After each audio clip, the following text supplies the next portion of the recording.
여러분 오늘 말씀에 보면 다윗과 그 군대가 이 이방 민족들 전쟁을 치르면서 다 정복하고 이기게 되는 놀라운 승리가 있었던 것을 보게 됩니다.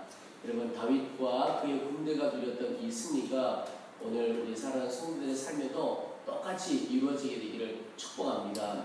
우리는 주님과 함께 이기는 자지 결코 물러서고 패하는 자가 아닌 것에 대하여 꼭 기억하시고 하나님이 주시는 승리를 다 누려가실 수 있게 되기를 축복합니다. 계속해서 우리 역대상 말씀에 다윗과 그의 군대가 승리한 이야기, 전쟁에서 이긴 이야기들을 살펴보게 되는데요.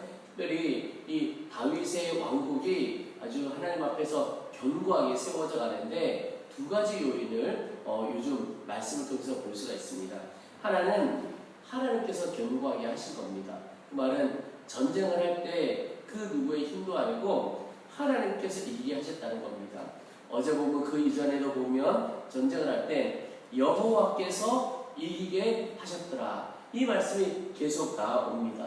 이 말은 다윗의 왕국이 견고해졌던 것, 하나님이 그들을 붙들으셔서 이기게 하셨다. 이 말은 오늘 우리에게도 승리는 결국 하나님께 달려 있습니다. 그 말은 우리의 모든 삶도 주님께 맡기고 주님을 의지하고 주님을 따라가기만 하면 된다는 것입니다. 우리가 다른 것 볼 것 아니고 우리는 그저 주님께 집중하고 주님 의지하며 나아가는 것이죠. 그러면 승리는 주님께서 주시는 것입니다. 이것이 다윗 왕국이 견고하게 서갔던 전쟁에서 이겼던 첫 번째 요인입니다. 그리고 또 하나 들 수가 있다면 바로 다윗과 함께했던 동력자들의 헌신이라고 할 수가 있습니다. 오늘 1절 말씀에 보시면 해가 바뀌어 왕들이 출전할 때가 되매 전쟁을 걸어오게 된 때가 됐다 이런 뜻입니다. 요압이 그 군대를 거느리고 나와서 암몬 자손의 땅을 격파하고 들어가 랍바를 에워싸고 다윗은 예루살렘에 그대로 있더니 요압이 랍바를 쳐서 함락시키매. 또 2절에도 다윗이 그 왕의 머리에서 보석 있는 왕관을 빼앗아 중량을 달아보니 그만 달란트라. 그들의 왕관을 자기 머리에 쓰니라. 다윗이 또 그 성에서 노력한 물건을 무수히 내어오고. 여러분 이 다윗 왕국이 이방 민족들과 전쟁을 할 때 다윗 혼자 그 전쟁을 다 감당하는 것이 아닙니다. 오늘 본문에만 보아도 요압이 나가서 전쟁을 했고 또 요압의 아우 아비새의 이야기가 어제 본문에도 나오죠. 수없이 많은 다윗과 함께 했던 동력자들이 있었다는 겁니다. 오늘 2절 말씀에 보면 그 암몬의 왕들의 왕관을 다윗이 가져와서 썼다. 이것은 다윗 이 왕국의 힘이 아주 절정에 다다랐다. 얼마나 큰 힘을 가지게 되었는가라고 하는 것을 보여주게 됩니다. 오늘 1절, 2절 말씀을 읽었지만 그 이후에 보면 블레셋과 싸울 때는 후사 사람 시프게라고 하는 사람이 나와서 싸웠고 또 5절에도 보면 블레셋과 다시 싸울 때 야엘의 아들 엘하난이 가드 사람 골리앗의 아우 라우미를 죽였다.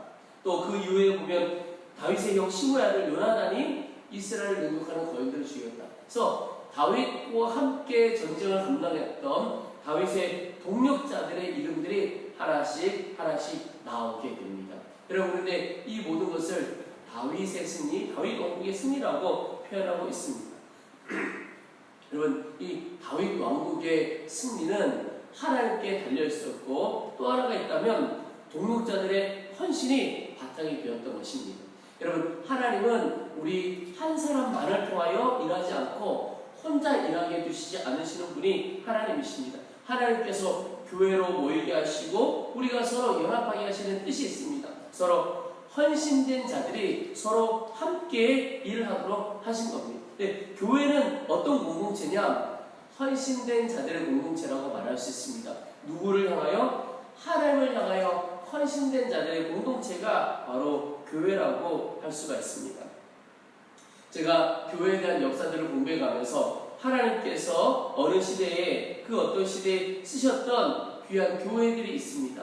또 공동체들이 있는데요. 그렇게 세상에 영향을 주었던 교회들, 그런 공동체죠. 세상을 바꿔갔던 교회입니다. 그런데 그 교회, 그 공동체들을 보면 늘 공통점이 있는 것이 어느 한 사람이 모든 것을 한 것이 아니고 헌신된 목회자, 헌신된 영적인 리더, 그와 함께 헌신된 성도들이 함께 그 일을 섬겨갔다는 겁니다. 함께 교회를 세워갔다는 것이죠. 이름이 드러난 사람도 있고 이름이 드러나지 않은 사람도 있습니다. 그러나 이름이 역사 속에 드러났거나 드러나지 않았거나 간에 상관없이 하나님께서는 늘 함께 헌신된 자들을 통하여 일내어 오셨다는 것입니다.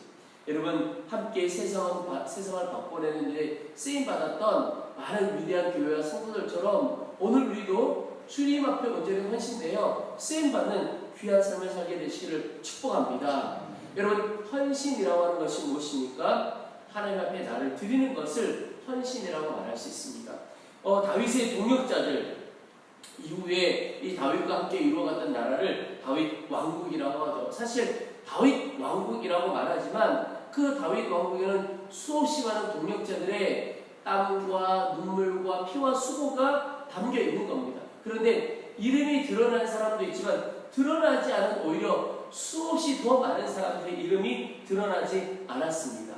그 말은 하나님이 세우신 이 이스라엘의 나라, 다윗 왕국이라고 불릴지라도 이건 하나님의 나라야. 이 하나님의 나라가 굳건히 서가게 된다면 그것에 내 이름 하나 드러나지 않아도 좋고 내 목숨 하나 바쳐도 드려도 좋다라고 하면서 싸웠던 많은 사람들이 있었던 것입니다. 이게 바로 진짜 헌신이죠. 진정한 헌신은 내가 드러나지 않습니다. 내가 드러나는 것은 헌신을 가져간 자기 자랑이라고 말할 수 있습니다. 근데 하나님께서 받으시고 역사하시는 헌신은 나 자신은 드러나지 않는 겁니다. 진짜 헌신은 십자가라고 말할 수 있습니다. 십자가에 나는 완전히 죽어서 드러나지 않아도 오직 주님만 높임을 받으시면 그것으로 충분합니다. 여러분, 오늘 우리의 가정에, 우리의 일터에, 또 하나님께서 주시는 이 교회 가운데 하나님의 역사가 놀랍게 드러나기를 소망합니다. 그러려면 하나님을 믿는 성도들 안에 헌신이 필요합니다. 그 헌신이 무엇입니까? 어떤 큰 일을 하는 것, 이것이 아닙니다. 그저 주님만 드러나기를 원하고 나 자신을 온전히 주 앞에 드리는 것입니다. 그러면 그 가정이 살아나고 그 일터가 살아나고 그 교회가 주님께서 쓰시는 교회로 세워져 갈 수가 있는 것입니다. 여러분, 오늘 이 새벽에 먼저 말씀을 붙들고 기도하기를 원하는 것은 하나님, 우리 한 사람 한 사람이 주님의 나라를 이루어가기 위한 헌신된 자가 되어지기를 원합니다. 나는 드러나지 않아도 좋습니다. 오직 주님의 나라가 든든히 서고 주님 영광 받으시고 역사하시는 그 일에 내 인생이, 내 삶이 쓰임받기를 원합니다. 기도하기를 소망합니다. 또 하나, 하나님께서 오늘 우리에게 주시는 귀한 도전과 은혜가 있는데요. 그것은 하나님께서 쓰셔서 승리케 하시는 조건이 세상의 기준이 아니다라고 하는 것입니다. 여러분, 오늘 4절 이후부터 쭉 읽어가다 보면 다윗의 동역자들의 이름이 나오고 그 동역자들이 신하들이죠. 싸워서 이긴 사람들의 표현이 나오는데 참 재미있습니다. 4절에도 보시면 키가 큰 자의 아들 중에 10배를 쳐 죽이고, 5절에도 야엘의 아들 엘하나니 가드 사람 골리앗의 아우 라흐미를 죽였는데, 여러분, 골리앗이 어떤 사람인지 아시죠? 키가 어마어마하게 컸던 사람입니다. 근데 그 동생 라흐미를 죽였다. 굳이 가드 사람 골리앗의 아우라고 표현해 놓은 건 형이 큰 것만큼 아우도 그만큼 컸다, 이런 것을 의미합니다. 6절에도 보면 그곳에 키 큰 자 하나가 있었는데 그가 손과 발의 가락이 6이 모두 24이 있었고 그도 키가 큰 자의 소생이라. 또 다윗의 조카죠, 요나단이 죽였던 사람을 표현하기를 가드의 키 큰 자의 소생이라고 표현하고 있습니다. 그래서 8절에 키 큰 자의 소생이라도 다윗의 손과 그 신하의 손에 다 죽었더라. 여러분, 오늘 짧은 본문인데 계속 나오는 이야기가 무엇입니까? 키 큰 사람, 키 큰 사람, 키 큰 사람. 그 말은 이 시대 때 이스라엘 백성들의 평균적인 키에 비해서 그들이 죽였던, 싸워서 이겼던 사람들의 키가 월등히 더 컸다라고 하는 것을 보여주는 것이죠. 그런데 왜 이렇게 성경이 키를 그렇게 강조할까요? 이유가 있습니다. 이 시대 때 키가 컸다는 말은 세상적인 기준으로 볼 때 그들이 충분히 이길 만한 힘이 있었다라는 것을 보여주는 것입니다. 얼굴 잘생겼다 뭐 이런 뜻이 아니고 키가 크다, 힘이 있는 용사다 이런 뜻입니다. 그런데 결과는 어떻습니까? 그들이 키가 컸지만 오늘 8절에 이렇게 놓은 것처럼 다윗의 손과 그 신하의 손에 다 죽었더라. 당연히 그들이 이겨야 했지만 오히려 다윗과 그의 신하들이 이겼다. 여러분 이것이 무엇을 말씀하고 있습니까? 세상이 아무리 강해도 하나님의 백성 이기지 못한다 라고 하는 것을 보여주는 것입니다. 그래서 여러분 우리가 담대하게 살아가야 하는 겁니다. 세상의 그 어떤 강함도 하나님의 백성을 이길 수가 없다는 겁니다. 세상의 그 어떤 강함이 하나님이 함께 하시는 자를 손대지도 못하는 것입니다.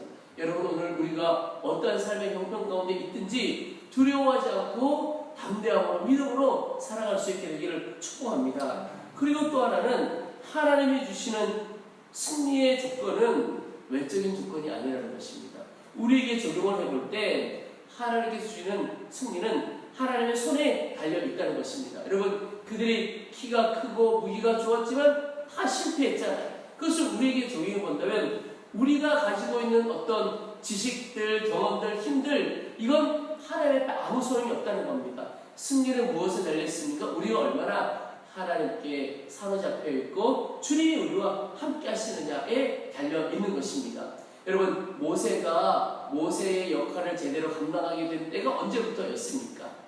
하나님께 그가 사로잡힌 때였습니다. 그가 젊어서는 그의 혈기로 무언가를 해보려고 했지만 완전히 실패자가 되어서 광야로 쫓겨가듯이 쫓겨갔습니다. 그런데 광야 생활을 끝내고 하나님께서 정말 그를 쓰시기 시작할 때가 언제였냐면 그의 삶을 온전히 주님께 맡기고 주님께 사로잡힌 때.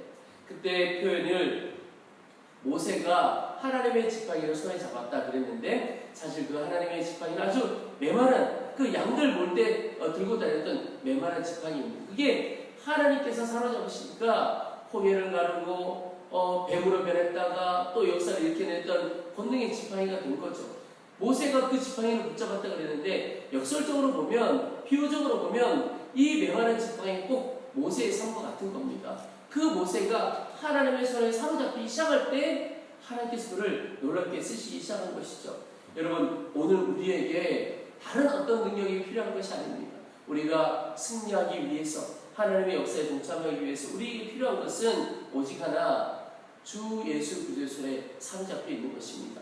주님께만 온전히 붙들려 있다면 우리의 연약함, 우리의 부족함 아무 상관이 없습니다. 오히려 우리의 부족함 속에 하나님의 풍성함심이 드러나고 우리의 연약함 속에 하나님의 강함이 놀랍게 드러나게 될 것입니다. 여러분 하나님 오늘 그 어떤 것보다도 오늘 하루 주님 손에 온전히 사로잡혀 있기를 원합니다. 그래서 주님 주시는 승리가 오늘 우리의 삶 가운데 있기를 원합니다. 그 마음으로 함께 기도하기를 소망합니다. 이제 오늘 주신 말씀을 붙들고 하나님 앞에 함께 간절한 마음으로 기도하겠습니다. 먼저는 하나님 내가 있는 우리의 가정과 우리의 일터와 성인 교회 가운데 하나님의 역사가 드러나기를 원합니다. 그 일을 위하여 주님 나 자신을 온전히 드리는 자가 되어지기를 원합니다. 주님만이 드러나는 헌신자 되어지기를 소망합니다. 기도하겠습니다. 두 번째는 하나님 세상의 강함이 하나님의 백성들 이기지 못하는 것을 깨닫게 하시니 감사합니다. 하나님 오늘도 주님 우리와 함께 하시는 것을 믿고 담대하게 살아가도록 우리를 사로잡아 주시옵소서. 기도하겠습니다. 마지막으로는 하나님 오직 승리는 주님께 있음을 믿고 하나님 우리 자신이 주님 손에 온전히 사로잡혀 있기를 원하오니 주여 저희들을 온전히 사로잡아 주시고 주님께만 더 깊이 나아가는 자들로 도와주시옵소서. 우리 주의 이름을 한번 부르고 간절한 마음으로 함께 기도하겠습니다.